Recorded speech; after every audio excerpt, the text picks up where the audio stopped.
Welcome back, Defenders. We're going to start with the craziest story first. One of Putin's legal advisors, Kobyakov, claimed at the St. Petersburg International Legal Forum that the Soviet Union still exists, legally, and he called the special military operation just an internal conflict. This is a member of Putin's government saying the Soviet Union still exists and Ukraine is not an independent and sovereign nation. Here's his argument in St. Petersburg. If the Congress of People's Deputies, aka the Congress of Soviets, created in the Soviet Union in 1922, then it should have been dissolved by the same decision of the Congress of these very deputies. And if the legal procedure was violated, it turns out that legally, the Soviet Union still exists.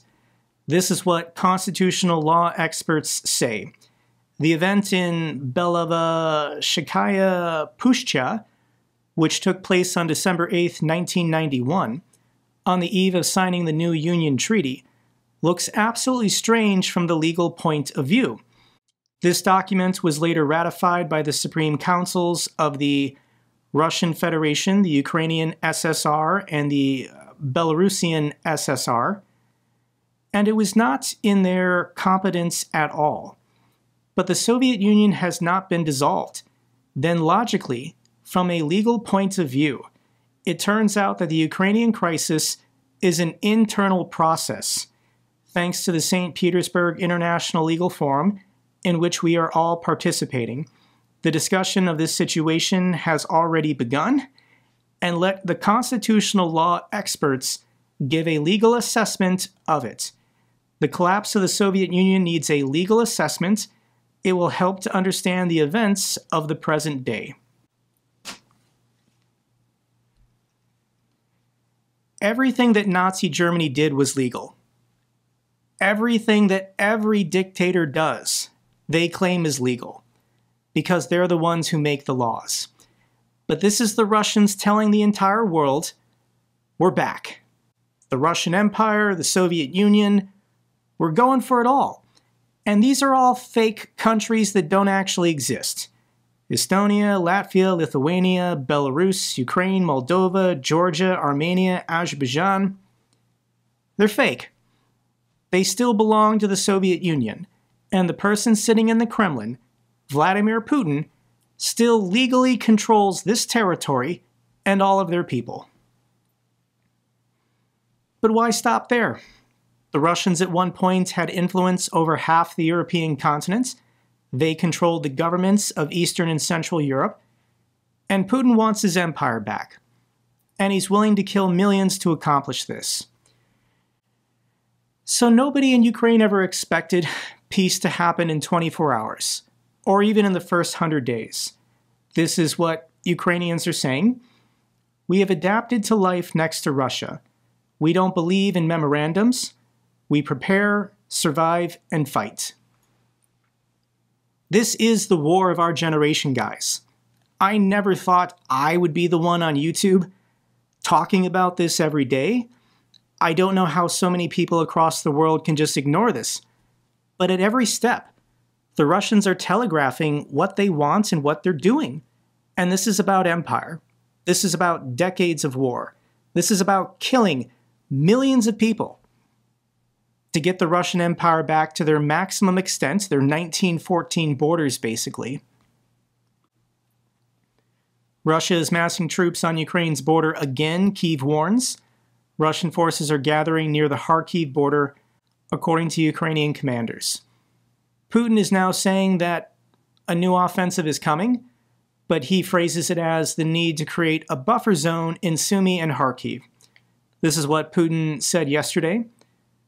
I have already said that it was decided to create the necessary security buffer zone along the border. Our armed forces are now accomplishing this task actively. The enemy fire points are being suppressed. The work is going on. Putin's military has actually been pretty subdued the last couple months. Putin didn't want any disruptions or catastrophic failures prior to the May 9th Victory Day parade. But it's almost June 1st. It's almost summer, and Russia has been preparing or planning for something. And the speculation is they might try and invade Sumy, or might try to invade Kharkiv again. But I want to remind everyone the history of the last 12 months. This was Russia's big summer offensive for 2024, a year ago. They re-invaded Kharkiv. Russian trolls were saying that the Russians were going to take the city, 1.5 million people. Other people were speculating they could quickly sweep through this relatively empty area and then apply pressure on Kupiansk from the west. And they never got farther than 5 kilometers. The Russians are incompetent, they took massive casualties, and this accomplished nothing. If anything, it weakened Russia's position on the battlefield.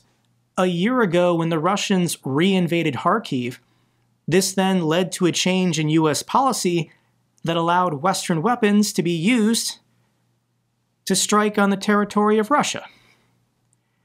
So are the Russians going to try a new major offensive, go for the city of Sumy?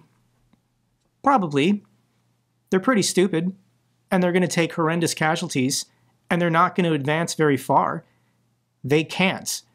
But Putin doesn't accept no for an answer. He's willing to let hundreds of thousands or millions of his soldiers die just to go 5 kilometers. He doesn't care. So to my friends in Europe, this is World War III. We're there. It's begun. It probably officially began with the election of Donald Trump. But this is a military alliance on the battlefield between North Korea and Russia, actively fighting Ukraine. China claims they're neutral, but they're basically keeping the Russian economy alive. Iran is a formal military ally of the Russians, sending them missiles and drones and resources. Europe has to respond. Europe at some point, kinetically, is going to have to respond. So the European Union officially agreed on a 150 billion euro defense fund. The EU has reached an agreement to launch a common defense fund of 150 billion euros called SAFE. The more we invest in equipping our armies, the better we will deter those who wish us harm. SAFE is the first major EU program to increase investment in European defense capabilities, which becomes a reality. I understand the argument 3.5 years ago that let's have America and Europe work together. America will provide the military assistance and Europe will provide the financial and humanitarian assistance. But that was a bad decision because America is not a dependable ally. To my friends in Europe, you can never trust America ever again. What Donald Trump has done in violating this commitment that has kept the world at peace for the last 80 years. A lot of people are going to die in the next couple years because Donald Trump loves dictators, likes Russia, doesn't want to defend democracy and human rights around the world. Zelensky accuses Putin of trying to buy time in peace talks. We know that. But I think we're done talking about ceasefires for now. This might change if Russia's position on the battlefield weakens, but the Russians are saying, no more ceasefire talks. This is what Lavrov has to say. That's why now when they tell us, let's have a truce and then we'll see, no guys. We have already been in these situations. We don't want that anymore. The fact that Macron, Starmer, von der Leyen, and other European figures are now hysterically demanding that the United States join the anti-Russian actions and increase the number of sanctions gives them away. No, the Russians are not going to agree to a ceasefire. So the Europeans have to go through on their threats. The European Union threatened more sanctions if Russia did not agree to a ceasefire. So they just passed their 17th sanctions package targeting 189 tankers in Russia's shadow fleet. And they're already working on the 18th package. But what about the United States? Is the United States going to sanction Russia or not? These sanctions would be more effective if the United States also participated, but no sanctions, just peace talks. Trump tells the European leaders Putin won't end the war, so he decided to back out. He did tell European leaders that if Putin didn't agree to a ceasefire, America would sanction Russia more. He then talked to Putin, and Putin wasn't going to agree to a ceasefire, so he just gave up. It was a hollow threat. According to the New York Times, Trump says Ukraine and Russia have to find a solution to the war themselves, and Trump is instead prioritizing trade with Moscow. 6 officials familiar with the discussions told the New York Times that Trump had retreated from threats of joining European sanctions against Moscow, instead emphasizing future trade opportunities with Russia. So after the call, all talks of ceasefire are gone. Donald Trump is not going to talk about a ceasefire anymore. He's not going to entertain the idea of increasing sanctions. Except, we'll get back to that, there is something going on, but Donald Trump doesn't want to be involved.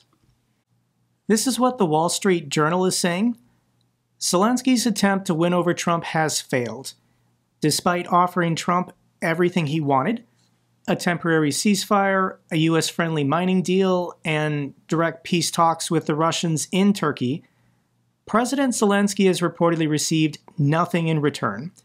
According to the Wall Street Journal, Trump has now pivoted back toward Putin's proposed roadmap for ending the war, softening his tone on Moscow just one day after his phone call with Putin. President Zelensky knows exactly what's going on. I think most European leaders now understand. But Donald Trump tends to just agree with whoever he spoke to last. He is very easily manipulated, and it's not difficult to influence him. And he's motivated by money. He's motivated by bribes. I'm sure on the phone, Putin said something to him that sounded like a lot of money for either the United States or the Trump family. So what President Zelensky is going to do is he's not going to criticize Trump. He's not going to burn any bridges. He's just going to wait once again for something politically to change, and then Donald Trump is going to have to re-engage with Zelensky and the Europeans. Nobody wants to wait or waste any more time, but Donald Trump is not giving us a choice. This is Zelensky's response to Trump backing out of the sanctions on Russia. Diplomacy is stronger when we are united. We are discussing with our partners the details and ideas from yesterday's conversation with President Trump. It is important that America remains engaged in the process of bringing peace closer. It is America that Russia fears, and it is American influence that can save many lives, if used as leverage to make Putin end the war. Today brings important decisions on sanctions. A new European sanctions package, the 17th, is already in place. This is a step in the right direction, and there should be as many sanctioning steps as necessary for Russia to become interested in peace and to feel the full price of its aggression and desire to prolong the war. I thank everyone who is helping. Trump only cares about one thing: enriching himself. And this is just corruption. Blind, blanket, open corruption. Trump administration formally accepts the $400 million jet from the government of Qatar. And this is a bribe. Donald Trump has complained about being ripped off for protecting Europe, being ripped off for protecting Canada, being ripped off for protecting Japan and South Korea, being ripped off for protecting our democratic allies around the world. But you don't see and hear Donald Trump complaining about our military bases in the Middle East or being ripped off by the Gulf states, because the Gulf states know how to bribe people. This was a joke in the meeting that Donald Trump had with the president of South Africa yesterday. We're not going to get into this. This was insane. But the president of South Africa even made a joke, apologizing that he didn't have a plane to bribe Donald Trump with. And Trump said, if you did have a plane, I would accept it. So why did they give us a plane to the United States Air Force? That's what that idiot talks about after viewing a thing where thousands of people are dead. I'm sorry, I don't have a plane to give you. I wish you did. I would take it. If your country offered the United States Air Force a plane, I would take it. Okay. If Vladimir Putin offered Donald Trump a $400 million plane, he would take it. It's a bribe. The Qataris know this. Trump knows this. But MAGA doesn't care. MAGA doesn't care how corrupt Donald Trump is as long as domestically they get the political issues they want at home.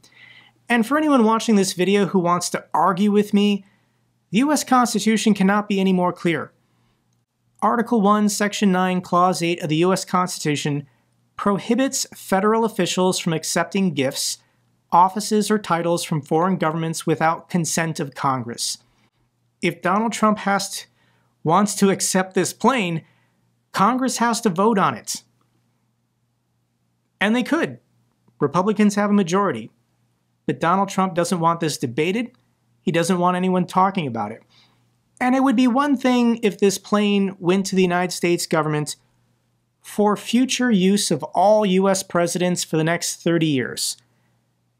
U.S. presidents 20, 30 years from now could still be flying on this plane, but Trump wants to keep the plane.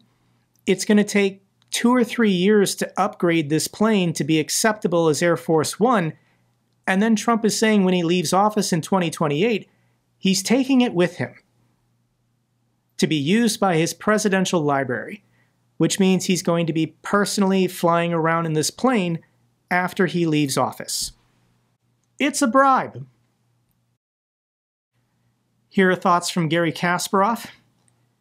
The delicate dance of acknowledging that Trump will never support new pressure against Russia, while also not wanting America to completely turn against Ukraine and Europe.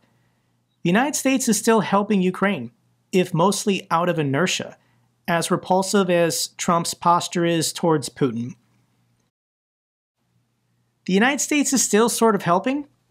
All military aid allocated under Biden is still being delivered.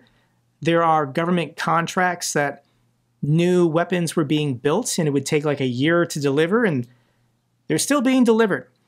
The United States is still providing intelligence and surveillance. The United States military is still training and providing technical supports. Like, America is still helping, but Donald Trump doesn't want to do anything more to upset Putin in the event the Russians want to bribe him in the future. No real concessions. Putin used Trump call to delay, not end the war. So people are saying Russia is not willing to give up any concessions, and Marco Rubio is saying Trump has also not given any concessions to Putin.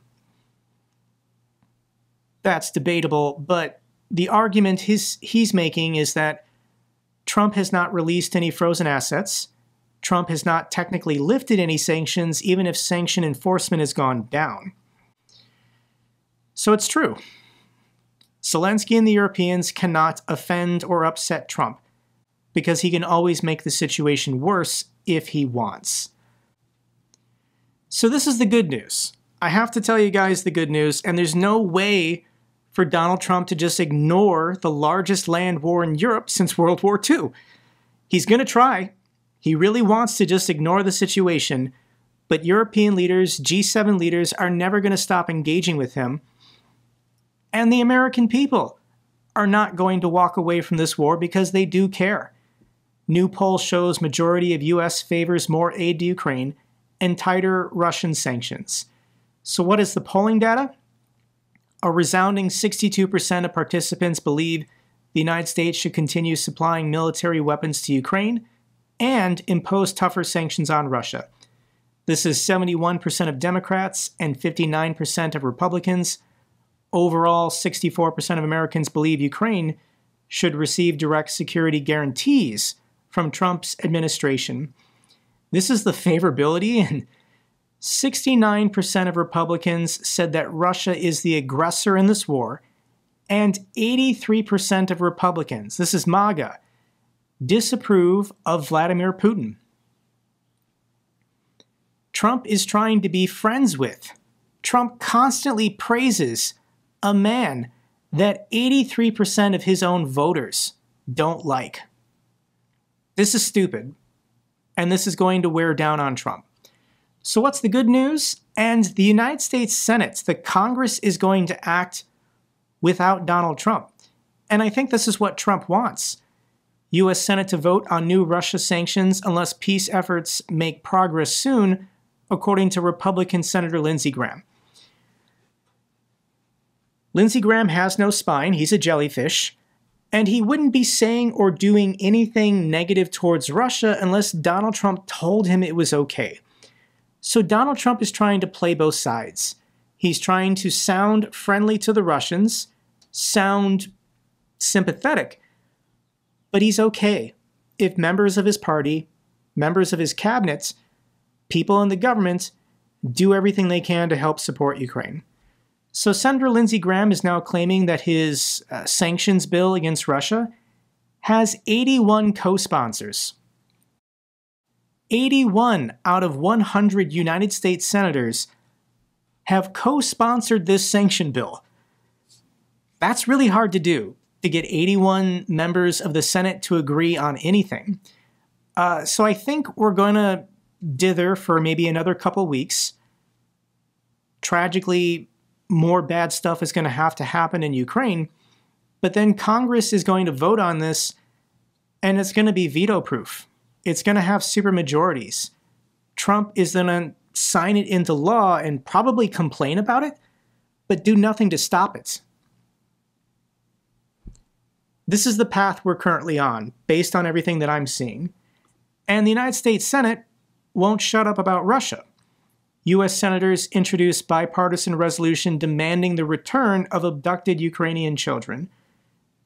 This is just a resolution, it's not legally binding, but the United States Senate called for the return of abducted Ukrainian children before finalizing any peace agreement to end the war in Ukraine. Republicans in Congress wouldn't be saying and doing any of this unless Donald Trump said it's okay. I'm not going to punish you or attack you if you say and do things that are hostile towards Russia or supportive of Ukraine. This is the tweet from Chuck Grassley about this resolution. Putin has kidnapped thousands of children to brainwash and Russify them to destroy their cultural heritage. This is a moral outrage, and we've introduced a bipartisan resolution today calling for the return of these children before peace agreements are finalized. Chuck Grassley is very important because he is the longest-serving United States Senator. I think he's third in line for the presidency after the VP, the Speaker of the House. He's the Senate pro tem. And Congress is going to act because Trump is okay with him doing it. And what we really need, though, is if Congress passes a sanctions bill, the U.S. Treasury under Scott Bessent has to enforce it. So that's the catch. But there's progress. In the meantime, Ukraine has to go to war. They have to continue the fight. They have to weaken the Russians as much as possible. Ukrainian drones damage sanctioned military electronics plant. The Volkhov semiconductor plant produces microchips, semiconductors, and eternal batteries for electronic warfare equipment. Ukraine got it with some drones. There's a video at night showing a fire in the distance. I'll link it down below, but Ukraine continues to innovate, and Ukraine at the moment on the battlefield is holding just fine. Russians say they crossed the Dnipropetrovsk line. Ukraine says those troops are now dead. This is what Russia's trying to accomplish for propaganda purposes. They're trying to reach the border of Donetsk and then the Dnipro Oblast. These Russian soldiers drove out and said they reached the contact line. They were spotted by a surveillance drone and they were all killed. But a propaganda picture for Putin and Russian military bloggers. They'll happily sacrifice the lives of 4 or 5 soldiers. They don't care. I probably don't show you guys enough videos of the war because I can't show bodies, or I can't show raw video of destroyed buildings either. But I think I can show you this video. This is a Ukrainian fiber optic drone. They have ranges of now 20 to 30 kilometers. So there's a small cable spooling behind the drone as it flies forward. And this drone doesn't have any signals. You can't jam it with electronic warfare equipment. So Ukraine has been using especially these fiber optic FPVs to hunt for Russian equipment. And this video, it's fun to watch, but this is one of these fiber optic drones sneaking into this building area, discovering a minor ammunition depot and then a Russian tank. The drone doesn't see, there's no bodies, nobody's injured, but the drone, once again, there's a cable coming from behind, and it just maneuvers very slowly to get close to the tank. I'm guessing the operator knows where the weakest point of the tank is. You can see all the contact armor protecting it on the sides. So the drone is going to slowly maneuver around to the front, get under the barrel, and then make contact and explode the detonator right at the center front of the tank. So this was pretty impressive, and I think we'll pause it there and you can see what the damage was done. This is happening dozens of times every single day as Ukrainian drone operators continue to improve their skills. This is another video I want to share with you, and this is a Ukrainian pilots in a MiG-29 shooting down Shahed drones in the sky. And this is a very rare video. I don't think I've ever seen this before. But I had the realization this all happens at night. When Russia does their nightly attacks with drones and missiles, Ukrainian pilots take to the skies to shoot them down air to air. But they have to do this in the dark. They can't see the sky, they can't see the ground, they can't even see the drones. They have to rely on their radar and equipment to shoot down these drones and missiles heading for Ukrainian cities. Okay, this might be my favorite story of the day. North Korea's Kim slams serious accident at a warship launch.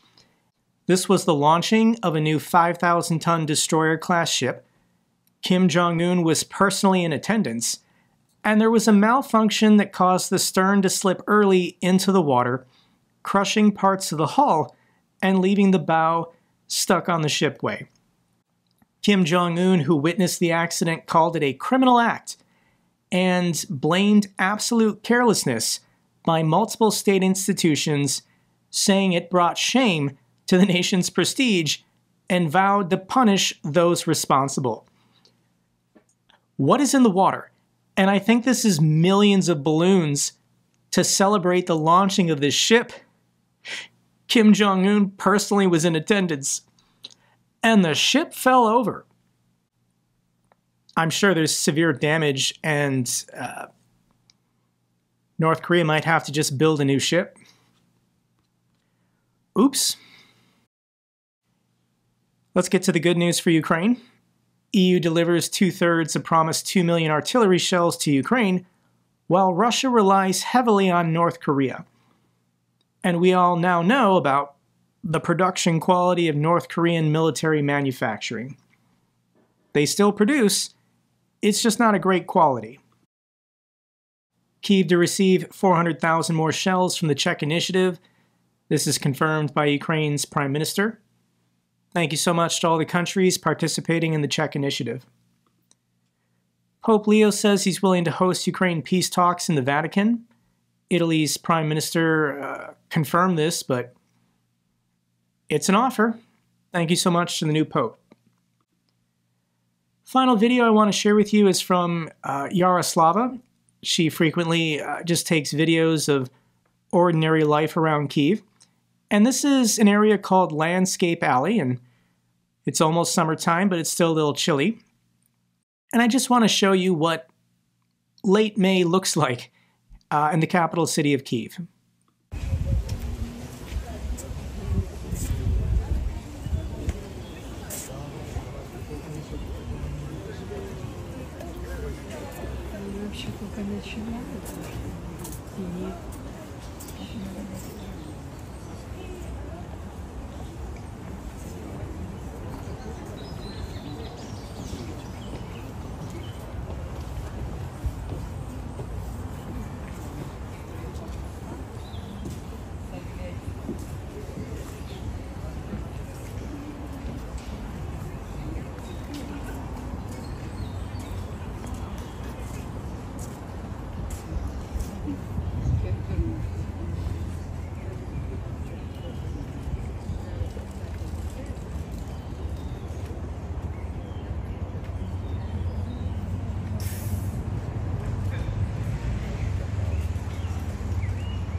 Continue supporting Ukraine.